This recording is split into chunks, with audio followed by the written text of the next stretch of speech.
Clinton City Council will please come to order. We'll begin tonight with the Pledge of Allegiance.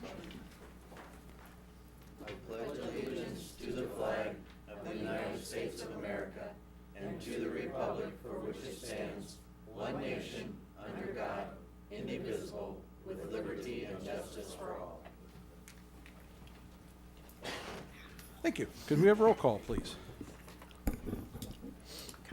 Councilmember Gassman. Here. Seeley. Here. McGraw. Here. O'Neill. Here. Connell. Here. Allison. Here. Thank you. Councilmember O'Neill. Thank you, Your Honor. I move to dispense with the reading of the regular council meeting minutes and the committee of the whole minutes of July 12th, 2016, and that they be approved as published on July 25th, 2016. Second.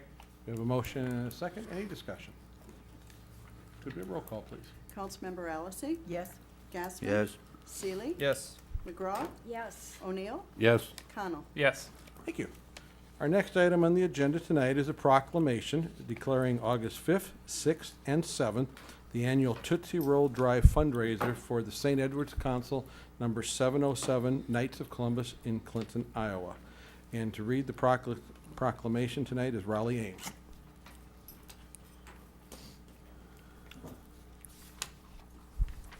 Thank you, Mayor and council members.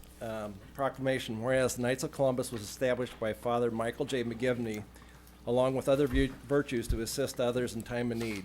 Whereas St. Edward's Council number 707 is the local council of the Knights of Columbus. Whereas one program of the Knights of Columbus conducts is a campaign for people with intellectual disabilities through a Tootsie Roll fundraiser drive. Whereas 90% of the monies raised is distributed locally to local organizations that assist with the needs of people with intellectual disabilities. The remaining 10% assists with Special Olympics in Iowa. Now, therefore, I, Mark S. Volich, Mayor of the City of Clinton, Iowa, do hereby proclaim August 5th, 6th, and 7th the annual Tootsie Roll Drive fundraiser in Clinton, Iowa. In witness whereof I hereunto set my hand and cause the seal of the City of Clinton to be affixed this 26th day of July 2016, signed Mark S. Volich, Mayor of Clinton. So thank you very much. Just a few little words, if I may, about the program. It's kind of a special cause in my family because my next youngest brother-in-law has had an intellectual disability since birth. So it's a little extra special. I actually grew up Lutheran. It's an organization within the Catholic Church. And my first exposure was a Tootsie Roll Drive back in 1977 in Sheraton, Iowa, helping my in-laws with it. We actually have 4 different phases, and the main phase that you'll see us and why we appreciate this proclamation is the 5th, 6th, and 7th of August, when we'll be in several retail locations around the city, giving out Tootsie Rolls and collecting donations. We don't actually ask you to pay for the Tootsie Rolls. We actually just donate those out. I didn't get one to the city attorney. Sorry about that. If you want to steal Councilman Detterman's, I did.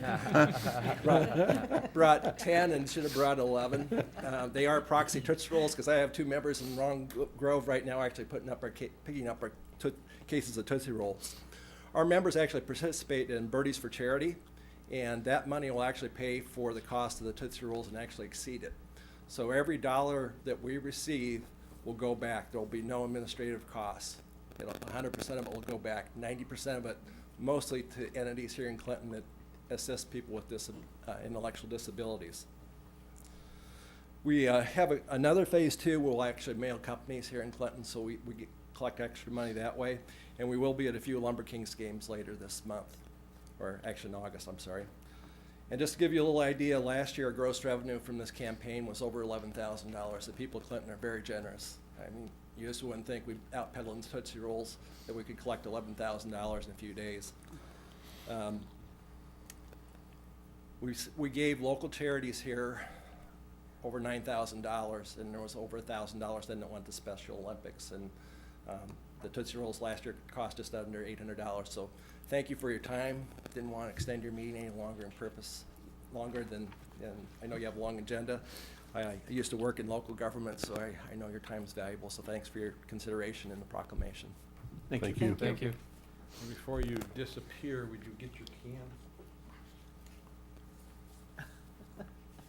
You don't have anything in that can that you brought. Oh.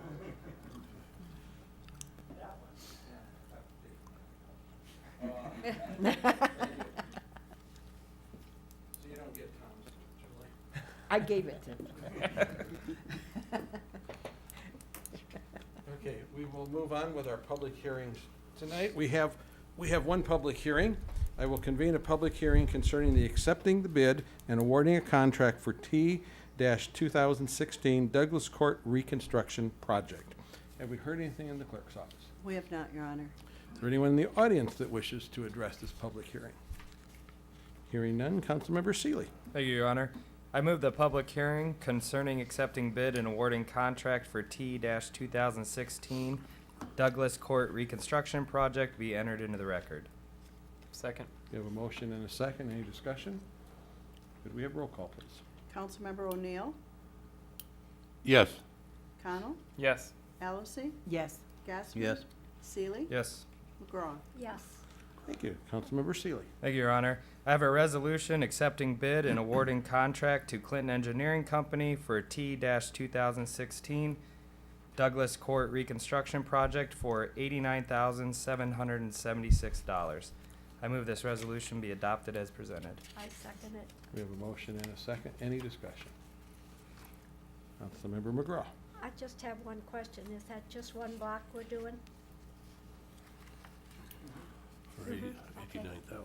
Oh, yeah. Is it the bad block? Why don't you come up and tell us which block it is?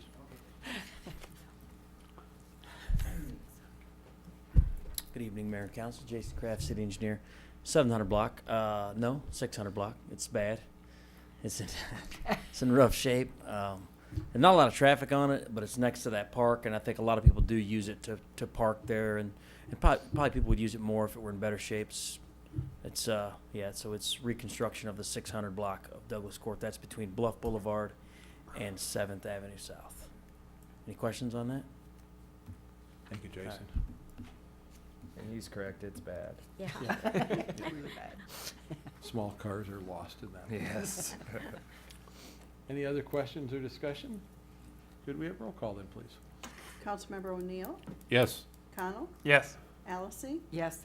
Gassman. Yes. Seeley. Yes. McGraw. Yes. Thank you. That concludes our public hearings for tonight. We'll move to audience comment. I have one person that wishes to address the council, Tom Fullerton.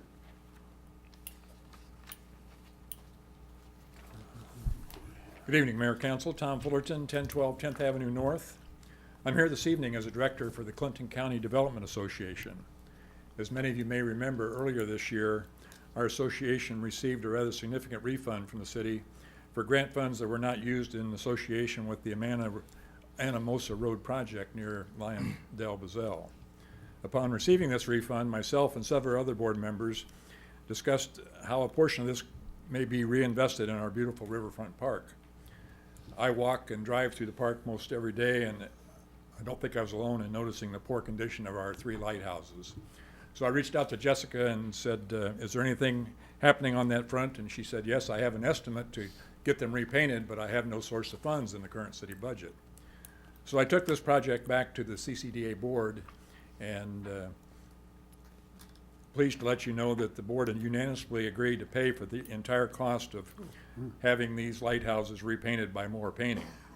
The project's now complete, and I think they look great. And it's my pleasure tonight, on behalf of the Clinton County Development Association, to present the city with a check in the amount of $21,090 to reimburse you for the entire cost of completing this important community project. Will you stay right there? Thank you. I was going this way.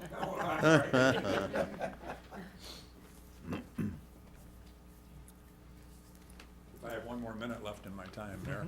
You may have as many minutes as you like. Speaking as a citizen, I've lived in this community now for almost 50 years. I want to say that I've never seen our primary roads and streets in such great condition as they are today. I want to thank Mayor, Council, Jason in particular, for the great work when you drive up and down 2nd Street, Comanche Avenue. I'm old enough to remember when Darrell Smith sat on this council, and he called Comanche Avenue the Ho Chi Minh Trail at one point. We're a long ways from the Ho Chi Minh Trail now to what Comanche Avenue is today. So I just wanted to offer my thanks and congratulations for the great condition of our primary streets and roads in this city today. Thank you. Well, thank you, Tom. Thanks, Tom. And on behalf of the city, I'd like to thank the CCDA for paying for our lighthouses. The lighthouses are very noticeable part of our riverfront. And at the 4th of July, there were some people, even though they were being worked on, there were people that commented on their poor condition. And I said, well, they were just sandblasted, but, you know, give us a moment to get them painted. So, but no, thank you very much. Is there anyone else in the audience that would like to address the council tonight? Hearing none, we will move on to our consent agenda. Councilmember O'Neill. Oh, thank you, Your Honor. I make a motion to approve the consent agenda as presented on the attachment. Second. We have a motion and a second. Any discussion? Yes, I'd like to pull 12 and Okay. 15. 12, 15, just those two? Yes. Anyone else? 13, Your Honor. 13. Okay. If there's no one else, could we have a roll call vote on the balance of the consent agenda, please? Councilmember Allison? Yes. Gassman? Yes. Seeley? Yes. McGraw? Yes. O'Neill? Yes. Connell? Yes. Thank you. We'll now move into motions, resolutions, and ordinances. Councilmember Gassman. Thank you, Your Honor. I have an ordinance for the first consideration. Second? We have a motion and a second. Is there any discussion? Your Honor, I believe this needs to have an amendment made to this sewer connection required section 52.005. I'd like to make a motion to amend it. It's the fourth line down where it says a building or property shall be considered reasonable. It says a building or property shall be considered, I want to remove the word building. And then in the next section, it says if the building or property sewer discharge is within 200 feet, you need to remove the word property. Okay. Is there a second to that amendment? Second. We have a motion and a second. Is there any discussion? Can I have some clarification here? It's on this sheet right here. This in here is sort of contradictory, Okay. and all it is correcting it. Yeah, Okay. Very good. It's basically going to make you count a property line and a building and take two different numbers to try to figure out a distance. You want to put it in real simple terms. Should you- have be Simple as one. it Did you want that correction down in line 3, 4 lines down too? Additionally, if the building or property? It's, As I reviewed that prior to the council meeting, I believe that's fine, because I think that's referencing sort of the same language in the very first sentence where it says the owner of building or property which is located in the city. So it's still referencing that it's a building or property located in the city. Right. But in terms of determining the 200 feet, the property is reasonably served if the building is within 200 feet. And that was the correction that we were looking to make. In simple term, the property could be next to a sewer, but depending upon the way the lot's laid out, the house could be 600 feet away at Exactly. the other end of the lot. It could be. So, but the way it's worded right now, the property is right next to it. Yeah, it's ambiguous as far as two different items, so. If there's no other discussion, we'll have a roll call vote on the amendment, please. Councilmember Gassman? Yes. Seeley? Yes. McGraw? Yes. O'Neill? Yes. Connell? Yes. Allison? Yes. Thank you.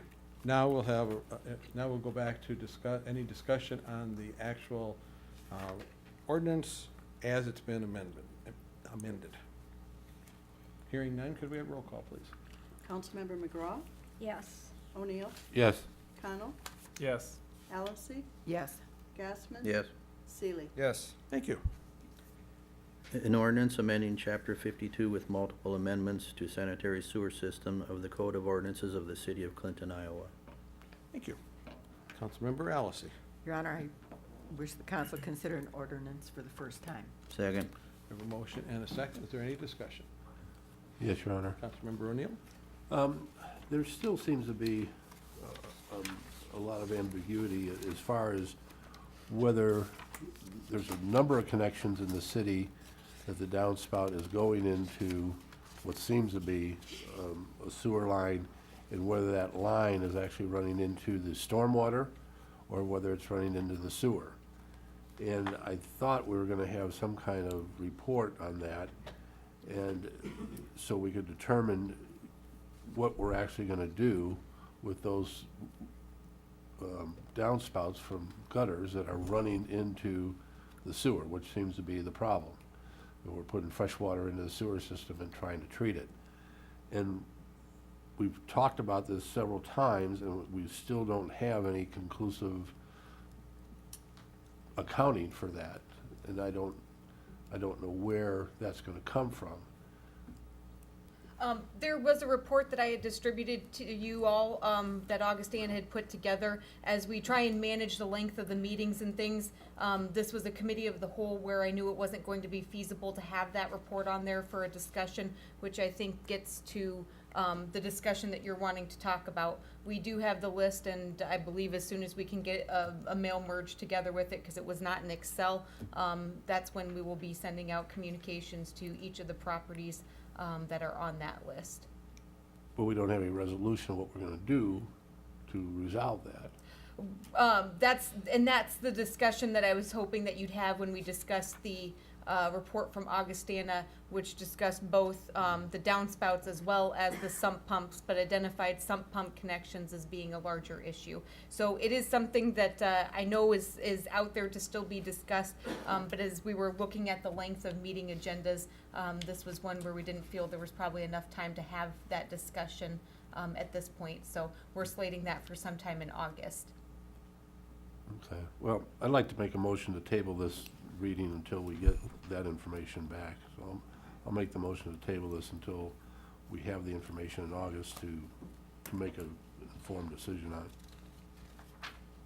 I'll second it. Okay, we have a motion and a second to table, so could we have a roll call vote on tabling this ordinance until August? Councilmember Seeley, No. McGraw, Yes. O'Neill, Yes? Connell, Yes. Allison, Yes. Gassman. Yes. We will have that come back in August, after the Augustana Thank you, Vern. report. And could Councilmember O'Neill? Thank you, Your Honor. I have a resolution approving removal of parking zones on North 14th Street between 11th Avenue North and 12th Avenue North. I move this resolution be adopted as presented. Second. I have a motion and a second. Is there any discussion? I have a question. There was a resolution at our places tonight. Is that different than the one in the packet? Yes, Your Honor, there was just a typo in there Okay. that I just changed, and the original language has been crossed out and the proper language has been replaced. Okay, so we're voting on the one that was at our seat. Yes, Your Honor. Okay, just want to make sure everybody knew. Is there any other discussion or questions? Could we have roll call then, please? Councilmember Allison, Yes. Gassman, Yes. Seeley, Yes. McGraw, Yes. O'Neill, Yes? Connell. Yes. Thank you. Councilmember McGraw.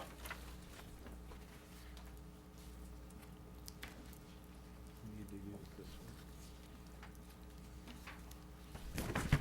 one, What happened to this one? because you're up here. You got inserted. What happened to this one down here? It's coming up after you. Okay. We have too many additions tonight. I have a resolution approving the final plat of Jordan Hills subdivision. I move that the resolution be adopted as presented. Second? We have a motion and a second. Is there any discussion? Hearing none, could we have roll call, please? Councilmember Connell, Yes. Allison, Yes. Gassman, Yes. Seeley, Abstain? McGraw, Yes. O'Neill. Yes. Thank you. Councilmember Gassman. Thank you, Your Honor. I have a resolution approving a special speed limit along West Deer Creek Road within the city of Clinton, Iowa. I move this be adopted as read. Second? We have a motion and a second. Is there any discussion? Could we have roll call, please? Councilmember McGraw, Yes. O'Neill, Yes? Connell, Yes. Allison, Yes. Gassman. Yes. Seeley. Yes. Thank you. Councilmember Connell. Thank you, Your Honor. I have a resolution approving implementation of no parking zone on 23rd Avenue North between North 2nd Street and Cleveland Street. I move this resolution be adopted as presented. Second. Motion and a second. Is there any discussion? Do we have roll call, please? Councilmember Gassman? Yes. Seeley? Yes. McGraw? Yes. O'Neill? Yes. Connell? Yes. Allison? Yes. Thank you. Councilmember Seeley. Thank you, Your Honor. I have a resolution approving implementation of a no parking zone on Cleveland Street between 23rd Avenue North and Buell Avenue. I move this resolution be adopted as presented. Second. We have a motion and a second. Is there any discussion? Could we have roll call, please? Councilmember O'Neill? Yes. Connell? Yes. Allison? Yes. Gassman? Yes. Seeley? Yes. McGraw? Yes. Thank you. Councilmember O'Neill. Thank you, Your Honor. I have a resolution establishing a public hearing for the vacation of the east-west alley in Block 3, Weston and Lambertson Sunnyside Addition. I move this resolution be adopted as presented. Second. We have a motion and a second. Is there any discussion? Could we have roll call, please? Councilmember Allison? Yes. Gassman? Yes. Seeley? Yes. McGraw? Yes. O'Neill? Yes. Connell? Yes. Thank you. Councilmember Allison. Yes, Your Honor, I have a resolution approving a budget modification for the purchase of an additional vehicle for the police department fleet. I move this resolution be adopted as presented. Second. We have a motion and a second. Is there any discussion? Could we have roll call, please? Councilmember Seeley? Yes. McGraw? Yes. O'Neill? Yes. Connell? Yes. Allison? Yes. Gassman? Yes. Thank you. Councilmember Connell. Thank you, Your Honor. I have a resolution requesting assignment of county-held tax certificate for 529 7th Avenue South. I move this resolution be adopted as presented. Second? We have a motion and a second. Is there any discussion? Could we have roll call, please? Councilmember Gassman? Yes. Seeley? Yes. McGraw? Yes. O'Neill? Yes. Connell? Yes. Allison? Yes. Thank you. Councilmember Gassman. Thank you, Your Honor. I have a resolution canceling the August 2nd, 2016 Committee of the Whole meeting. I move this be adopted as read. Second? We have a motion and a second. Is there any discussion? Well, I Yes, Your think part of the reason it's canceled because it's Ed's birthday, and we're all supposed to be going to his party. You were having a party and you didn't invite me? I didn't see my invitation Yeah, I yet. didn't see It's it. a surprise party. Surprise, I knew it was my birthday. I do think we should let the public know why we're canceling the meeting.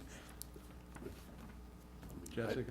Jessica do that. Yeah, I was gonna say, I'm very pleased to announce that the Main Avenue Green Infrastructure Project is the recipient of the Iowa Governor's Environmental Excellence Award, and so they will be holding a reception where we will be receiving that award on August 2nd, starting at 4 p.m., and travel time just does not allow for us to get back in time. Oh, we could have a meeting that started at 9 o'clock. Yeah, we could, yes. Yeah. You're right, you could. Yeah. It's my birthday. Oh, well, that's right. I gotta go to your party on your Yeah. birthday. That you haven't been That invited I to. haven't been invited to. Okay, so if there's no other discussion on this topic, could we have roll call, please? Councilmember McGraw? Yes. O'Neill? Yes. Connell? Yes. Allison? Yes. Gassman? Yes. Seeley? Yes. Thank you. Councilmember McGraw. Thank you, Your Honor. I have a motion to approve the mayor's recommendations to the boards and commissions. I move that this motion be, that's all I have to say. No, that's all, it's just a motion. Yes, I made the motion, okay. And we need a second. Second. And would you like to read who got reappointed and our new appointments? Well, first off, I guess I would just like to thank the different ones that do come up and offer to be on these boards and commissions. Should be about the last page of your packet now. Okay. Okay, under city planning, we have approved William Schemers. Under tree commission, James Smersey. Under mayor's youth commission, Ryan Hubbard and Carly Kirchhoff. Under the housing authority, Raymond Smith. And then there's some reappointments, Gary McDermott for the ADA Advisory Commission, James Smersey for the Civil Service Commission, Sarah Bankston for the Historical Preservation Commission, the Housing Authority, Marcia Larson and Jurgen Dewar, Human Rights Commission, Jean Impson, Library Board, Bart Levens and Sue Raymaker, Tree Commission, Catherine Anderson and Nora Knight, and the Zoning Board of Adjustments, Janet Brown. I just wanted to add that we do still have openings in human rights, ADA, historical preservation, and the library. So if there's anyone interested, we are taking applications. With that, is there any other discussion? Hearing none, could we have roll call, please? Councilmember Connell, Yes. Allison, Yes. Gassman, Yes. Seeley, Yes. McGraw, Yes. O'Neill. Yes. Thank you. That concludes our motions, resolutions, and ordinances for tonight, so we'll move on to unfinished business, of which we have 3 items. And the first is item number 12, Councilmember O'Neill. Thank you, Your Honor. I just had a question of what we're buying. This is 655 Sixth Avenue South, and I'm realizing as I read this resolution, it's not in the title, but it is in that first whereas. This is a property we discussed a long time ago, and we've waived a judgment on the property as well in the meantime. And so we're ready to go. The one thing that our legal counsel pointed out was that we were missing the resolution to actually Do it. proceed with that. Okay. Any other questions? Nope. I will I'll move, go right I'll ahead. move this resolution be adopted as presented. Second? Second. We have a motion and a second. Hearing no other discussion, could we have roll call, please? Councilmember Gassman. Yes. Seeley. Yes. McGraw, Yes. O'Neill, Yes. Connell, Yes. Allison. Yes. Thank you. And the next item is number 15, Councilmember O'Neill. Oh, 15. Yeah, this one, I had a couple of phone calls from business owners right around there. After I got the first 2, I called Jason and clarified the first caller thought that this was being abandoned, and I called Jason, and he assured me that that wasn't. Excuse me. And then after that, I got another phone call a couple of days ago that there was some kind of conflict with it, or whether it's going to be finished or not. And this was something that was overheard at a diner, so I didn't put a lot of value in it. But since we're here, You're gonna have to give me some time to get to the bottom of this. I called you about the first one. Yeah, I Okay. don't know. They did pull off the project. They cleaned all the culverts. They got to the spot basically between Pershing and Second Street. Have not done that yet. The river came back up, so they were planning on, I think, finishing that starting last week. But that's when the river started coming back up. So, Okay. but So there's it's- no truth to any of those rumors. Okay. That's odd. Well, yeah, I thought it was odd too, but if there was. What was the conflict? Did you know? Well, I think the conflict was that there's supposed to be things done that, when they talked to the Detterman Group, they said that wasn't part of the agreement. Oh, yeah, we And had. I think you know that, don't you? No, Or not? I don't know any of that. Okay. But we did find that our objective was to clean Car Barn Ditch from 22nd Avenue North, the open channel until it gets to the old Horseman property, actually at 3rd Street, and then clean that box culvert out that extends from 3rd Street east of Pershing. And so we found that there was an accumulation of some 3 foot of sediment silt in there that constricted the flow during storms, of course, and that causes overtopping of 3rd Street and Pershing. I think it's happened 3 times this year, so it's important that that be cleaned out. And then from there, we need, there's a block between Pershing and Second Street that's rather eroded. Need to place some riprap on both stream banks, both sides of the creek. And so that's the extent of the project, and I don't think anything else needs to be done other than we should clean that like every year or every couple of years. So that should be put into a maintenance program, but I don't know, do you know what is there some other? Just some work that should have been done on the Second Street, before it goes underneath Second Street, some riprap. Oh, work, that's what's, And getting the trees and the brushes and all that is there. absolutely within the plans. I Mhm. mean, they bid on that, they will do that. They pulled off there, had a lot of rainfall, and then the river started coming up, so you can't do that work when the river comes up. But as soon as it goes back down and I think I talked to Jay Detterman, he estimated 10 working days to get it complete, but it's a tricky thing to get the weather to cooperate and the river to cooperate at the same time, so it'll be done. This is the first time I've ever seen them have to dig up the property at Horace Mann. So we haven't cleaned that for years, obviously. Oh, yeah. I wouldn't know the last time it was cleaned. I couldn't even tell you. So it hasn't been done since I've been here for sure. Mhm. But it was So- needed. Do we have any other items like that that need to be on a maintenance list? Yeah. 15 is one of them. Number 13, which would be discussed, I think you pulled that one. Yeah, that's why I wanted it discussed. Oh, yeah. I'm sure they're all over town. Mhm. Yeah. Okay. Any other questions to Jason before he sits down on Nope, item I number wouldn't do 15? that. I wouldn't do that to him. Okay. Nope. I'll move this resolution be adopted as presented. Second. We have a motion and a second. Is there any other discussion? Could we have roll call, please? Councilmember Gasman? Yes. Seeley? Yes. McGraw? Yes. O'Neill? Yes. Connell? Yes. Allison? Yes. Thank you. And item number 13, Councilmember Gasman. And basically, my complaint here is that we have lots of tubes underground, and we have no maintenance project to clean them out, and then we end up having these disasters. And I think the city needs to direct our staff to list all those pipes and have them inspected and start a maintenance program, so we aren't digging up other people's property, or we can prevent a flood, and if a tree goes down one of them, we can get it out before it's packed with 3 other trees. Well, I didn't want you to come up. Very quickly. You don't want me to- No, I just want to say that I think there was some confusion. Those Horace Mann property, those were access hatches that were constructed as part of the culvert project just for that purpose. So that's why, that property, we have an easement through there, obviously, and so that's gonna happen every time even if we clean that every year, we'll have to dig up that property every year. So that's just the nature of things, but. That's fine, but Well, let's like address Beaver- all of Beaver them. Channel, we spent $1 million cleaning out Yeah. 25 years worth of solid packed stuff. Well, and I will say that this type of heavy cleaning can't be done by our staff. It's I understand 66 that. inch to 96 inch diameter sewers. They're just, so, but.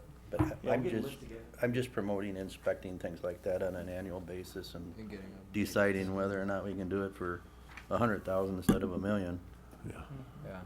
I was just gonna add a comment that up in Dubuque, they've started to take like our car barn ditches, they've started to open those up so they aren't an enclosed channel anymore, so Yeah. that they are easier to maintain. I've seen that. Because they were having the trouble with them getting plugged in frequent cleaning, and so they're calling them more of an open drainage instead of a closed. Mhm. That car barn is that goes under, almost next to some people's houses. Yeah. Mhm. Okay, so is there a motion to approve 13? I'd make the motion. Second. We have a motion and a second. Any other discussion? Could we have roll call, please? Councilmember McGraw? Yes. O'Neill? Yes. Connell? Yes. Allison? Yes. Gasman? Yes. Seeley? Yes. Thank you. That concludes our unfinished business for tonight. Councilmember O'Neill. Thank you, Your Honor. I move that we adjourn to 7 PM on August 9th, 2016. Second. A motion and a second. Could we have roll call, please? Councilmember Allison? Yes. Gasman? Yes. Seeley? Yes. McGraw? Yes. O'Neill? Yes. Connell? Yes. Thank you. We are adjourned, and we'll move directly into the Clinton City Council Committee of the Whole for July 26th. And when our clerk is ready, she'll begin with roll call. Councilmember Gasman? Here. Seeley? Here. McGraw? Here. O'Neill? Here. Connell? Here. Allison? Here. Thank you. Our first item is a presentation on single-stream recycling. I talked to Kathy a little bit earlier She- today, and she said she likely wasn't gonna be able to get here until 8 o'clock, and I don't Okay. believe she is present, so. Another one of those that going to be, we had our 7:30 people that. She had a I know. prior Okay. commitment, and so this yeah. was So why her don't we- schedule more than ours. So why don't we'll put her down farther in the list, and we will move on to the next item. Next item is a request not to replace the sidewalk. James Meacham, if you'd like to come up and state your case for us? Thank you, Your Honor, and council members. I'm Jim Machin here in Clinton. 3 years ago, my wife and I purchased a home at 1115 11th Avenue North in Clinton. The plan was that we were going to downsize and make that our home. We put a lot of work into the home. One of the things that we did was we took out the sidewalk, which was in ill repair, and we replaced that with rolled sod. And just 3 days before we were to sell our property, I received a notice about the sidewalk that there had been an anonymous complaint that sidewalk would need to be replaced. I do have a picture to show you. I don't know if it would be beneficial to show that the adjoining property that next to ours is all grass. I thought we did a good thing when we put grass in because it matches the property on down to 11th Avenue. And there is a sidewalk on the other side of the street that goes clear down to 11th Avenue. So I don't know if there's a value in passing that around, but because of the fact that we didn't get our other home sold and due to some health issues with my wife, we decided to stay where we're at for the time being. And so my appeal is very simple, I would like, the property now belongs to another. By the time I got the registered letter, I'd already sold the property, but I would not leave that for the new family coming in. And so my appeal is that we could leave it as is. The property owners are fine with that. As far as I know, the neighbors that I know there are fine. And it is a sidewalk that goes nowhere. So I guess that's the appeal I would like to make, is just to leave it as is. And I don't know if you have questions, but thank you for taking time to listen to me. Anyone have any questions? Councilmember O'Neill. Yeah, when I read this, I did look into some of the particulars about it. Jason did send a letter on the 22nd. On the 28th, this property was sold.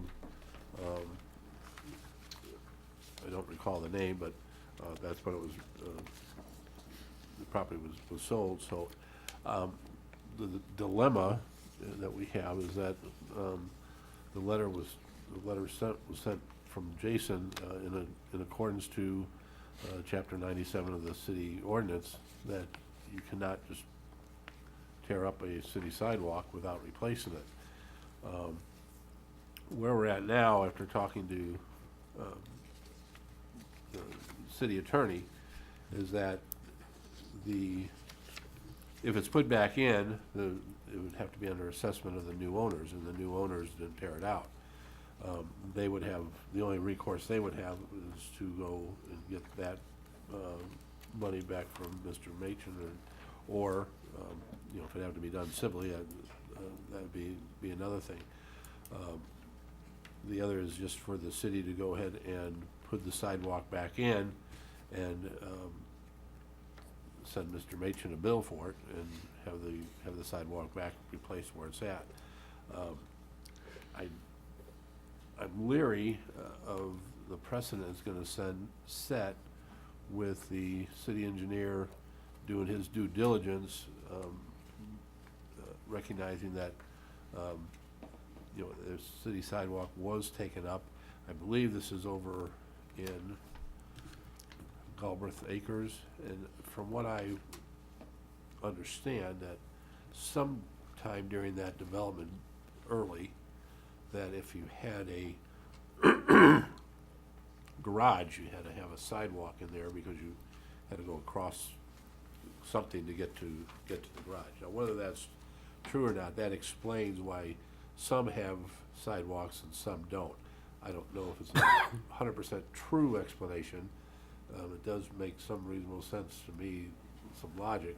I don't know why previous councils allowed that, but that's not a question we're really trying to resolve. So I think, Jason's letter was well in the parameters of his duties and what needed to be done. It's now a matter of how we resolve it and who pays for it, whether we bill Mr. Machen directly or bill the new owners and have them present it to Mr. Machen and get it paid, or however they need to go about it. Thank you. Well, I would not ask the new owners to do that. And by the time I received your certified letter, the property sale had already taken place, but I stopped by and found this letter the Saturday before we closed on Tuesday. How are these rules enforced? Are they by compliance or by complaint? Because I understand there was one anonymous letter, and then will the neighbor next to me then need to put a sidewalk in also? That would depend if he took it out. If he tore his sidewalk out, yes, he most certainly would. Can I pass this around so that you can see what I'm speaking of? Sir, I have a couple questions for you. I did a little digging, and based on some pictures I found in aerial maps, it looked like you removed this sidewalk. 3 years ago. I was gonna say, I know it was prior to midsummer 2014. So it's been 3 years, and can I just verify, so it's been gone for 3 years, and this is the first complaint we've received? I'm It is, assuming? and it's an anonymous complaint. Yes. And I don't know the reason. I think that says a little bit there for the use of the sidewalk. I did print off, did everybody look at an aerial? I don't know if this would be useful, Jessica, to put up there, but this shows the adjoining property owner. It is a sidewalk to nowhere, I'll agree with you there. And there is a sidewalk across the street. I guess if it were an issue, I would have thought right after you tore it out, we would have heard about it, not 3 years later, you know? That's what I assumed, and honestly, I realize I was ignorant of the facts there, but I thought we did a good thing because we did what was the adjoining property, and it seemed like a good thing even in appearance, and so. Yeah. So I just based that date on assessor pictures that were dated and the GIS mapping, So I guess my question I have for the staff is if we force this sidewalk to be put into the end of his property, which you can see the property line there right by the R unremoved, and then we get complaints that the sidewalk isn't quite to 11th, there's nothing we can do with that other property then, correct? The council has the ability to force anybody within the city limits to install sidewalks. So you could force that other property owner to install that sidewalk. I think where the issue is and why this is an issue is because I don't think we have any evidence that the owner on the corner of 11th Avenue North and 11th Street had actually removed their sidewalk the way that Mr. Meechan did. And so the one thing I do want to point out is you can see that the property owner on the left side of the picture does have a sidewalk coming up to the property. They do. And you can see the sidewalk across the street that goes all the way through. I guess you knew about this before the sale closed, is that correct? Pardon? You knew about this before the sale closed? And didn't disclose that? I guess We had already sold the property. I just happened to stop by because we never lived there. And I found that on Saturday. We were closing on Tuesday, and then I got the registered letter from the city 3 days after we closed. I just find it hard. How can a property sale transfer happen if there's a pending issue, I guess? Well, Maybe you guys that could- wouldn't be recorded or any That was means just like there that. was a letter sent out, so it wouldn't have gotten recorded Yeah. anywhere. But that's not the issue here. The issue is do we want to force replacement of the sidewalk or not? And if we then receive more complaints, are we going to force a sidewalk to be installed all the way through? That's, to me, is what the issue is. Well, yeah, but with that in mind, the issue is that, there is a city ordinance to have sidewalks alongside every property that has a home on it. And we don't, I don't know if we enforce that just by complaint or we go around and look for it. This obviously was a complaint. I think Jason got the complaint, went, checked it out, and I guess, as far as I'm concerned, did his due diligence. The fact that the adjoining doesn't have a sidewalk really isn't a germane to this issue. This sidewalk was removed, and this section of the ordinance says if it's removed, it needs to be replaced. I guess the only issue is if the city replaces it, are they gonna be billed for it through assessment, or can we bypass that and go directly to billing the person that took it out, or if he wants to put it back in, that's fine too. Maybe Jason can throw some light on it, why the letter was sent. I think, Did you want me to say a few things here? I don't. Yeah, I think it's pretty simple. I think there's a lot larger issues to discuss about sidewalks. I mean, there's a lot of sidewalks in disrepair. There's a lot of sidewalks that just aren't there, and so that makes it hard for somebody to walk around the neighborhood. So I feel like we're picking on, this one issue. But that, like I said, we received a complaint, and so that's not I don't think it's my position to say, to just ignore the complaint. So that's really, and that's the only reason we sent the letter out, because it was clearly against the ordinance. So, I do have concerns that it could set a precedent, I suppose, if we just allow it to go removed. But at the same time, if it's replaced, will anybody walk on it? I don't know. Probably not until it's extended to 11th Street, but, yeah, I think it's a council decision, really. Councilmember McGraw. Well, I can feel for you having to put in sidewalks. I know we were forced one time to put in sidewalks, but I feel like, especially now that I'm sitting on the council and the sidewalk issue comes up periodically, if we've got a sidewalk ordinance, we have to follow it. And then we wouldn't have these issues all the time.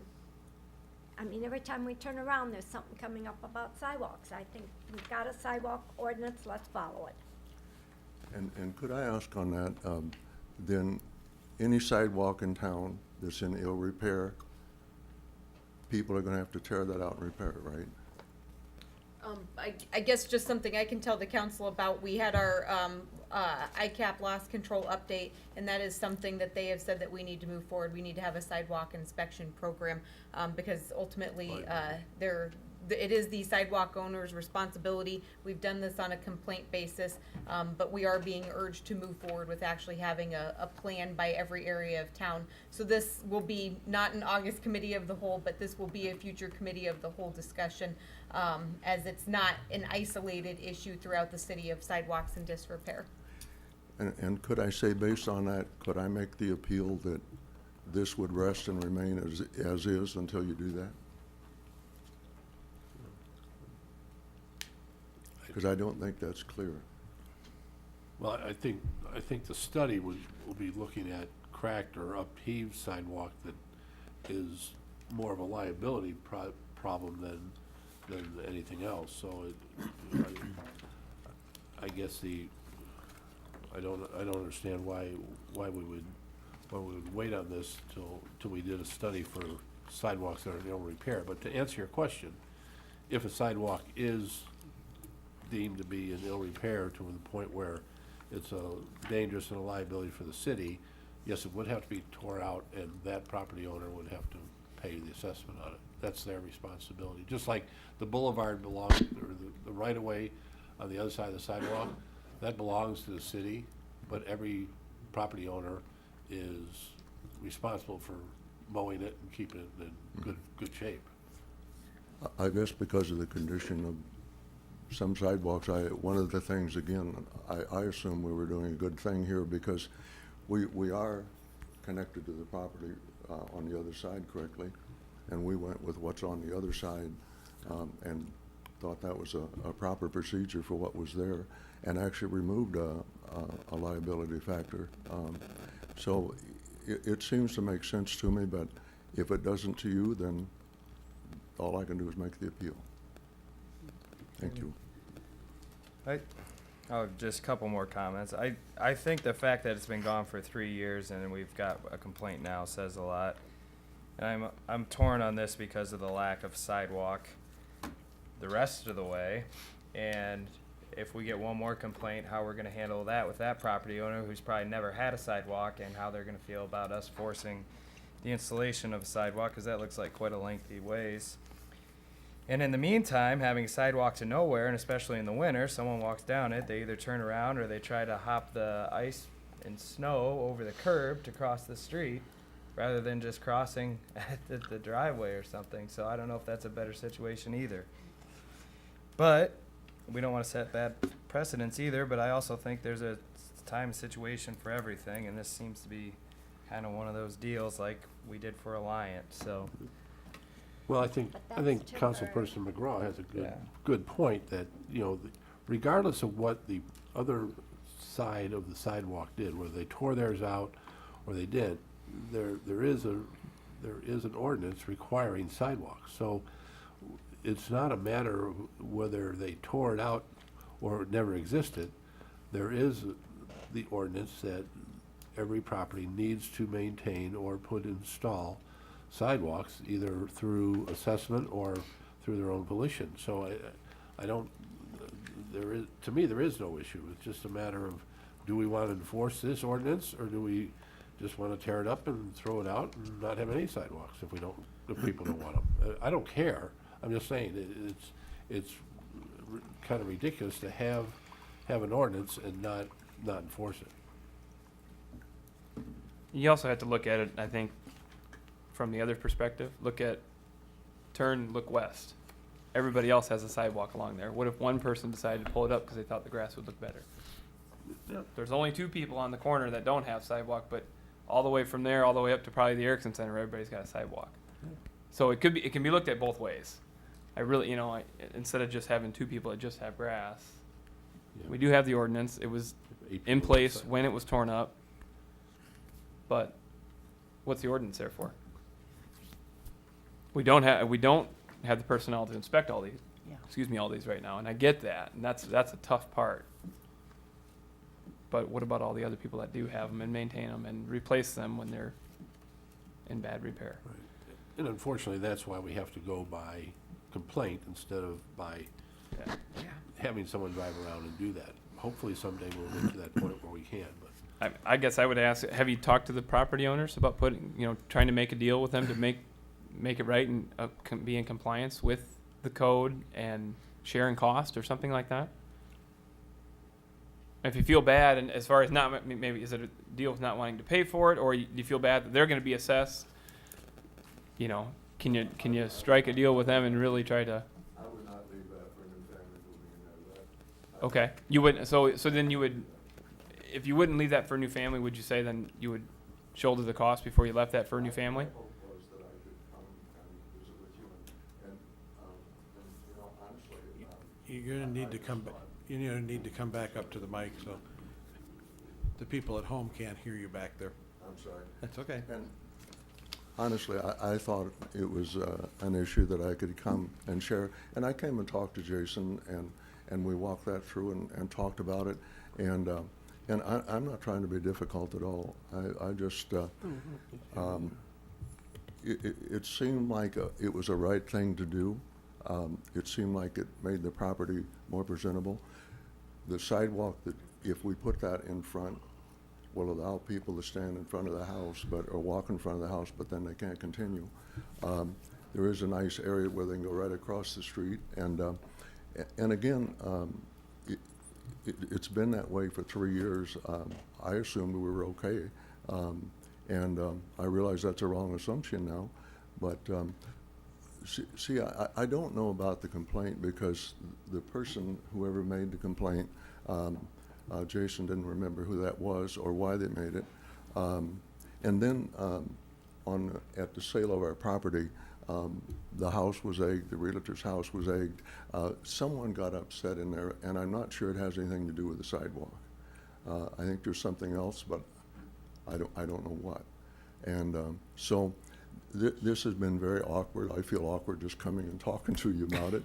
And yet, quite frankly, to spend $2,000 or $3,000 to put that piece of walk in is, that's a challenge too. So those are things that I just look at and wanted to make an appeal to you.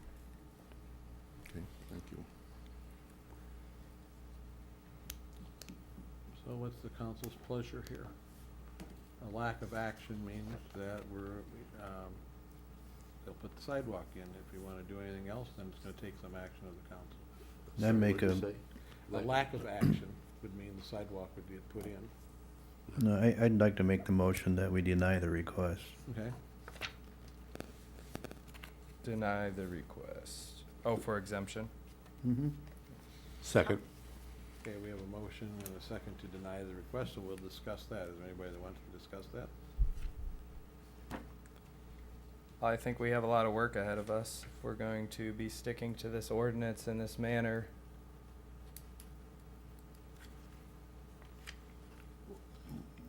I guess just Could to, you- Go ahead.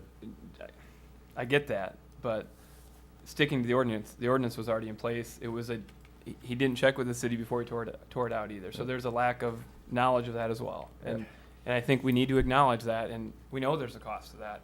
I mean, if I did the same thing, I would expect to have to pay for it. I mean, We have to keep in mind 3 years have gone by and the sidewalk goes to nowhere. Right. So this isn't a situation where you've removed 30 feet And I of get sidewalk that. between two sidewalks where people walk. This Yeah. isn't that situation. So, but do we got to put in a crossing now? If that sidewalk doesn't go there, people need to cross the street. well, we're gonna have to put a crossing in at the end of the sidewalk, aren't we? Yeah, it's an illegal crossing. Well, so they're gonna walk to the end of it and then have to turn around all the way back up to the other street? They had to put a crossing in. Do we need signage, Jason? I mean, I Yeah, and I think based on, To go to 11th Street, you have to send a letter, which is under the authority of the council. I don't have the autonomy. Jason, we're gonna get You you, think it's important enough to get him a box seat. extend the side, you think it's important enough to extend the sidewalk all the way down to 11th Street, where they can cross at the natural crossing at the intersection, then you'd have to instruct me or Jessica to send a letter to that property owner and state that they have to install a sidewalk per the council's resolution. Otherwise, people crossing mid-block like that, I don't think that's a problem. I mean, otherwise, they could probably walk through the grass all the way down to the end. I mean, through it's- grass? Really? I mean, I've never seen a crossing installed mid-block like that just because the sidewalk ended. Otherwise, we'd have hundreds of them in Galbraith Acres alone. Yeah, we would. So it's, Well, I think, are we prepared for that then? Because if we're gonna force this part, shouldn't we be forcing all of it? Well, I think, again, the ordinance is enforced by complaint, and that's, that's dictated because we don't have the manpower to do it. But we gotta remember, in the past, there were councils that gave exemptions to contractors and developers for certain subdivisions that they didn't have to do anything. And, that's not the case here. There is sidewalks in Galbraith Acres. And if we continue to get complaints about places not having sidewalks, then we'll have to do the same thing. And I think Jason is just simply doing the job and citing this chapter 97. And in talking to the city attorney, the question is, do you want to enforce the ordinance that you have, or do you want to just do it on a case-by-case basis?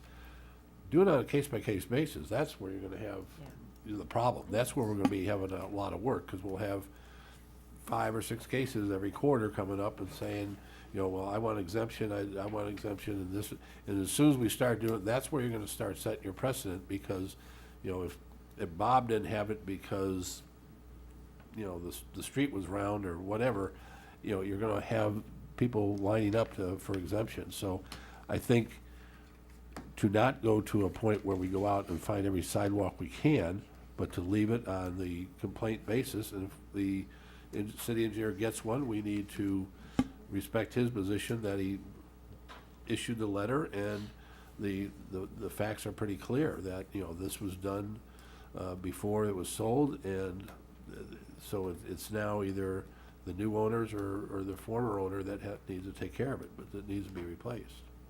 I think if you go out to Bob Buchert's, the landing, you'll see where he's putting in sidewalks, and they go to nowhere on either side.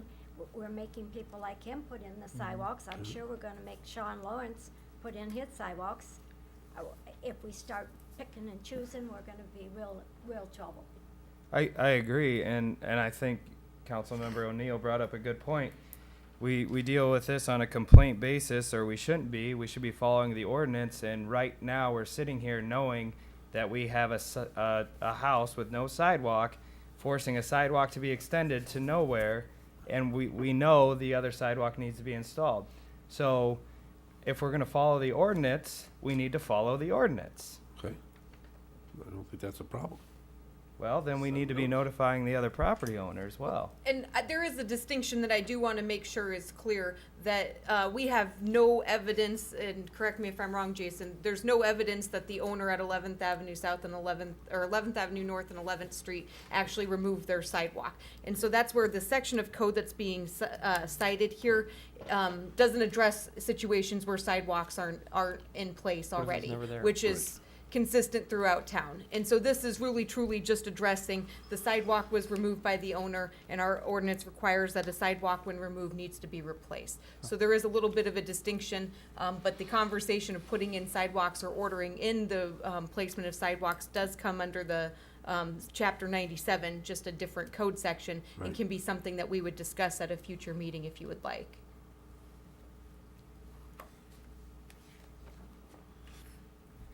Can I be allowed one more? One last comment?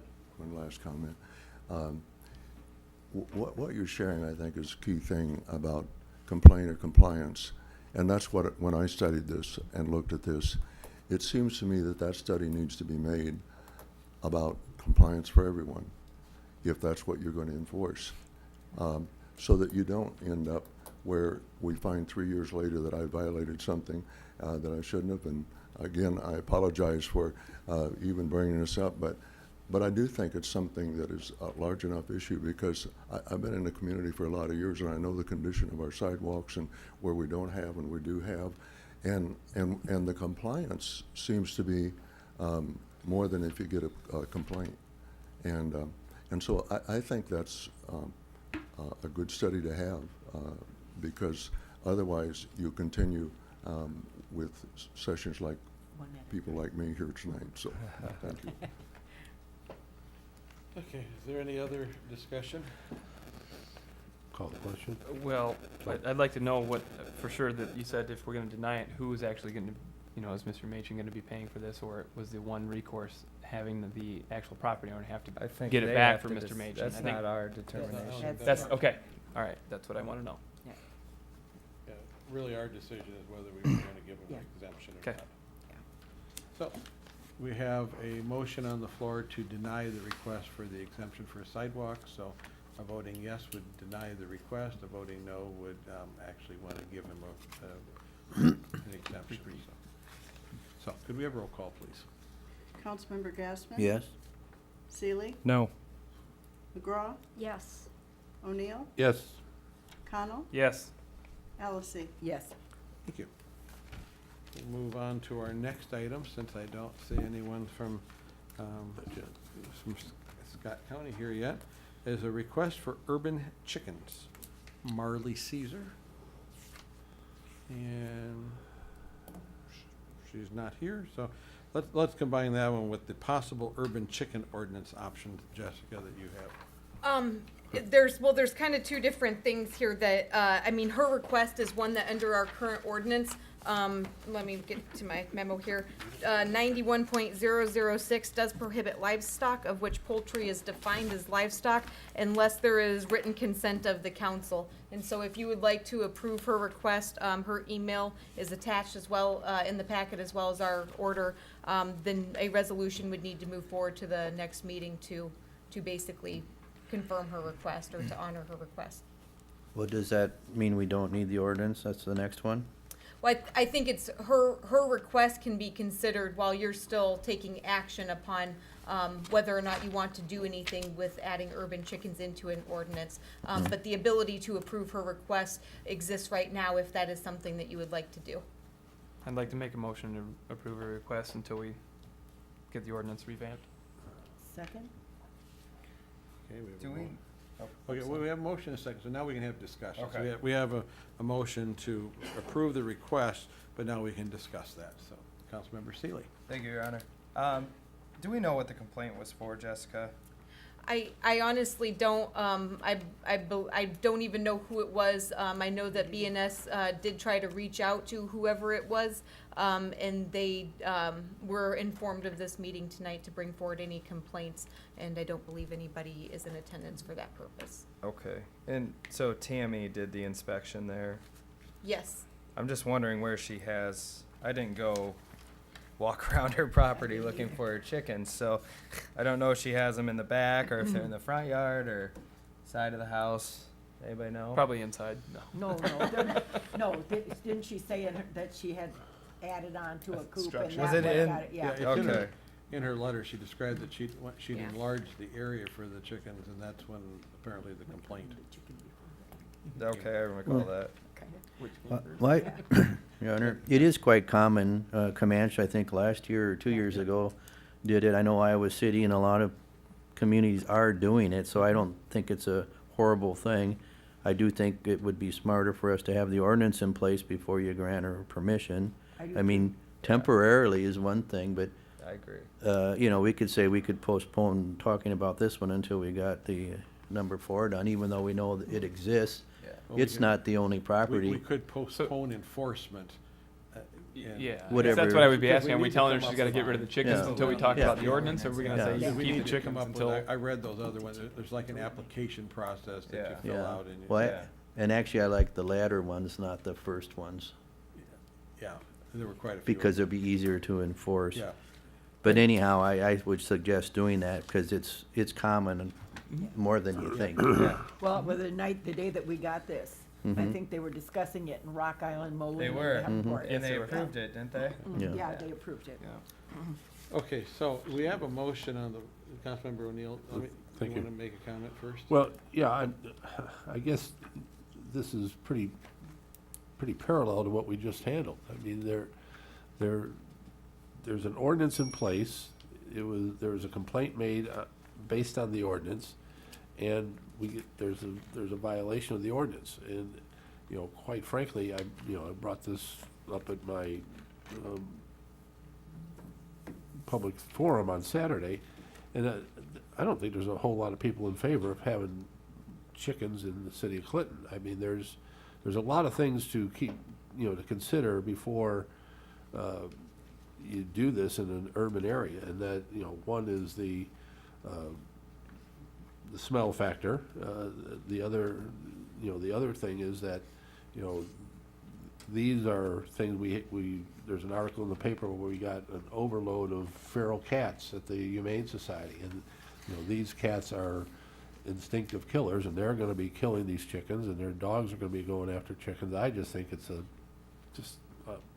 terrible idea, but, the fact of the matter is that, again, we just got done resolving, there's a code in place, and there's a violation of it.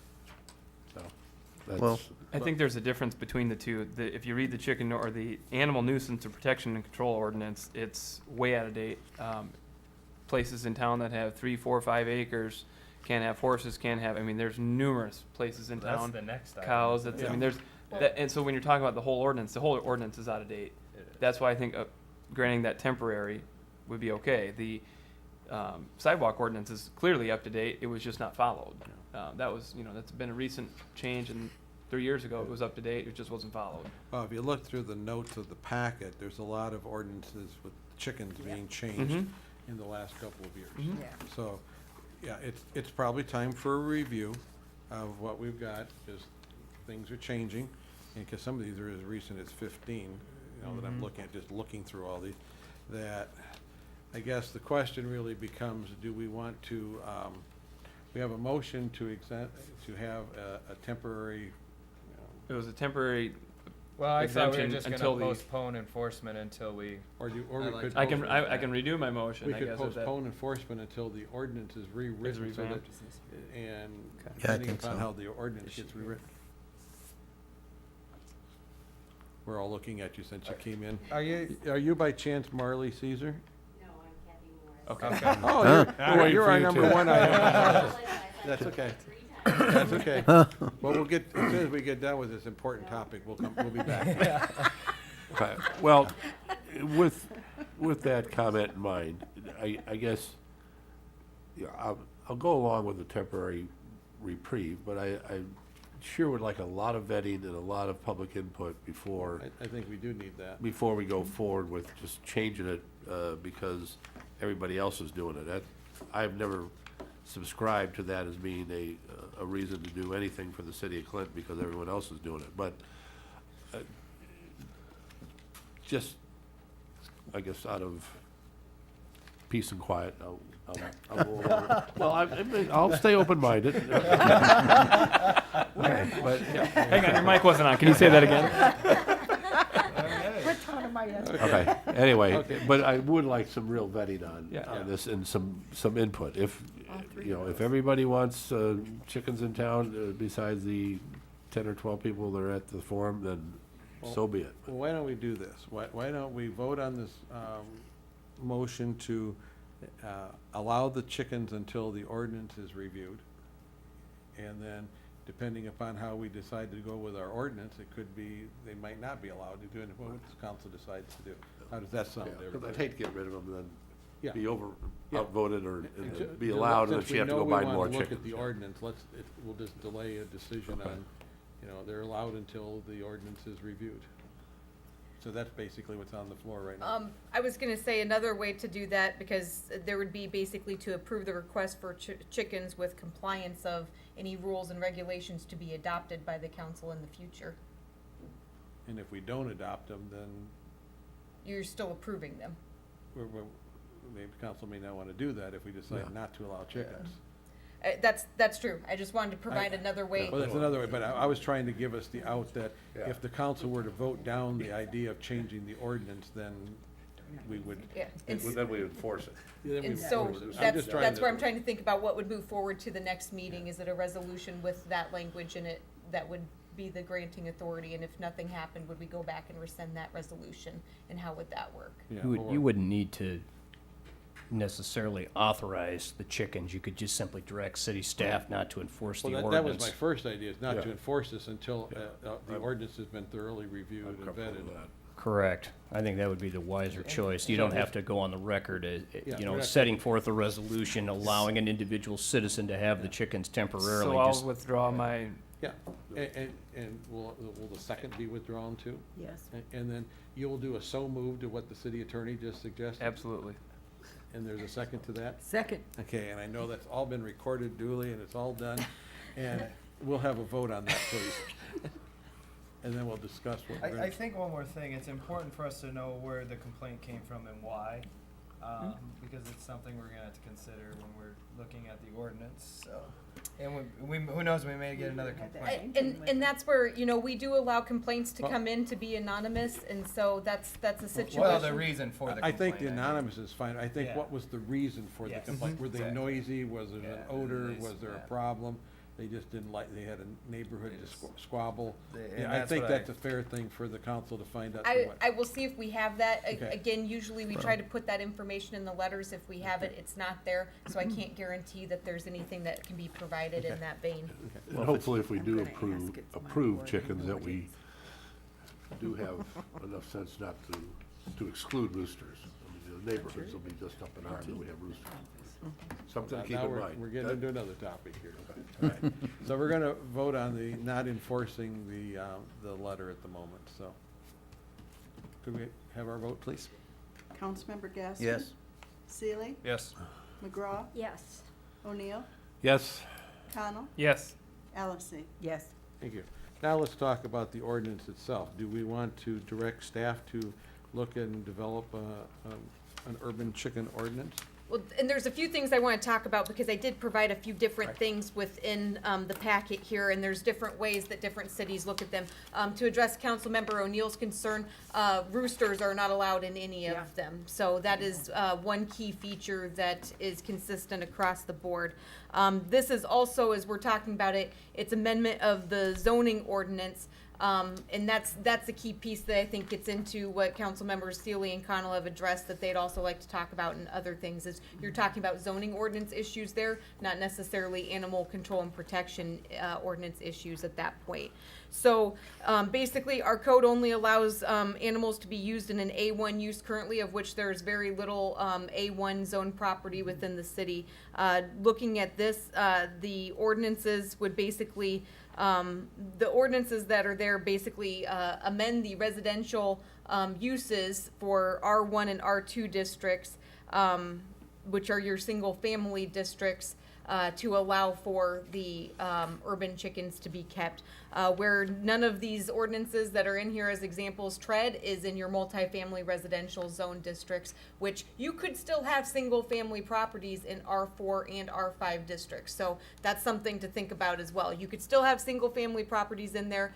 If you just grant it for an R1 or an R2 zoned area, those individuals will not be able to have chickens if they're single-family homes in a multifamily zone district. The maximum number of hens seems to be in the 4 to 6 range, and that side yard and rear yard setbacks are an important thing to consider as well. And that's where we have our R1 zoning is spread across a variety of the city. That's where I personally would recommend we do something similar to Washington, that you not give up your authority to exempt any livestock, or including poultry, but basically provide a specific application system that then makes these easy requests to go on a consent agenda, should these requests be received and verified, which those requests then on the City of Washington form do require the sign off of the neighbors, and I think what we're trying to avoid is neighborhood issues. So Do any of those ordinances, how do they address, what do they do with the chickens in the winter? Eat them? You have to, huh? I believe there is no slaughtering fatten of them up chickens and- allowed in all of these There as is no well. slaughtering in the ordinances, yeah. Okay, all right, I think they do like heat lamps and stuff like that, and coops. okay. A lot easier to go to the store. Okay, so is the wish of the council to direct the city administrator to review this and come up with a recommendation? Yes. Yeah. Okay. Do we need a motion as such, or do we just need a direction? Well, I guess what I'm looking for you, because I figured this was the direction we're going, do you want to go the route of like what the City of Washington did, just using your existing authority under the animal control ordinance, but formalizing a process? Or do you want to amend the animal control and the zoning ordinance to basically allow things? And then with the questions I asked, am I sort of in the right direction of where you would like to go? I don't really want to deal with every chicken situation in town, so I think we need to have guidelines and rules, and if they meet those, they can apply and I think do it it. needs to be very simple that you could Yeah. understand without having to be a Philadelphia lawyer to Yes. try to figure out. Yes, can we but do I it? don't think each situation Oh. needs to come to us, does it? No, but I'd hate to see, and I guess I'm hoping the ordinance isn't just gonna be chicken, it's gonna be livestock geared, Yeah. where you're not, I mean, if you got a cow and 4 horses and you got 5 acres of land, But that's this whole other section that needs revamping. We're just talking chickens right now. Well, there thought you're we were really talking about getting the animal into, ordinance. you're getting into, again, that's a zoning code issue. but if it's an R1, Right, so that would be adding that use into the R1 and the zoning code, Yeah. not the animal control code. But we gotta revamp everything, right, which is a whole bigger project. Yet, bear in mind that, of course, you can pass an ordinance amendment to the animal control ordinance, and you can add a section on the urban chickens and all of that, but you must, regardless of what you do, also amend the zoning code, because it will be incongruent with whatever you That's what I'm trying pass. to- So, you could do independent amendments to the code to allow horses and cows and so on and so forth under certain circumstances, and you could do a chicken ordinance, but either way, a recommendation's gotta go to P and Z, and then it's gotta come forward from them before any of this can really happen, so you really have both those processes that have to go forward together. And I read through these, and the last two are more simple, I think, and less work for the city people to have to go through and get a permit for these people to have chickens. When you say the last two, do you mean Anamosa? It's Eli and Lauren, I think it was. Oh, that- Eli City Limits and Lauren. Okay. Those didn't seem get to far back. make it more simple, where you're not spending 40 hours of our city time allowing 4 chickens to be in someone's backyard. Simple is better. Yeah. Simple is better. Well, I see the Lauren, whoops, the other one, Paul? Eli, or Ely. Ely or whatever, and then Lauren, those two I thought looked simpler to, Ely in Lynn County. Oh, Lynn County. Yeah, Lynn County to Okay. manipulate. I was reading the Lynn County. Well, those are the two that I had read too. And it made it simply an ordinance all by itself, Mm-hmm. by amending provision pertaining to livestock and adding a new section. So that references what our city attorney does, create a new section for, do something specific for chickens. If those are the examples you would like us to work off of, I can work with our city attorney to ensure that we're hitting all the appropriate code sections that we need to hit in order to really sort of copy what's there. And I will say that Ely was, many people on the Grapevine listserv that I was on had taken theirs. It seems like they were an early adopter and then moved that forward to adopt on their It own. seemed pretty clear and easy to understand. Yeah. And I Just think as that, long as they're, you know, like you said, congruent with the zoning, and that's why I wanted to make sure it was clear, because it wasn't clear by reading the animal control ordinance at first, but I think as long as they're together, then it makes sense. Yeah. See the headlines now. I know what you're getting for your birthday. Paul, don't give away all, it's supposed to be a surprise.